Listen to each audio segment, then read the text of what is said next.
Ouais, en sous le zolo. Yaravana nana. En sous le zolo, comment cause à la. Hein? Orgeti na niveau oyo. Yozo baki mama kalunga ye poto na 23h. Yo yaki poto na erni. En sous le zolo, mama kalunga ye poto asel ba séjour na ye a respecter visa na ye. Nde munde la pesa ki. Azongi kina. Ayatel wa yo oya.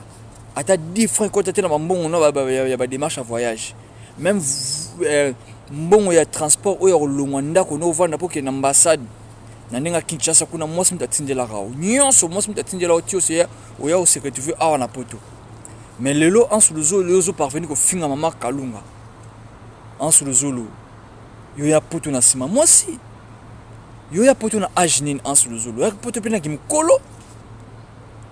Mais il faut respecter quand même Mama Kalunga. Amuninga na ote en sous le zolo. En sous le zolo. En sous le zolo. Na bingo mbalebele. Yo tango zole le pap cousine yo na lemba na mefe wana zole la ke ba benganyo na ndako pa oncle na yo. Moi j'étais là. Wana no epotote. To bete ba solo nyoso en sous le zolo. Keba.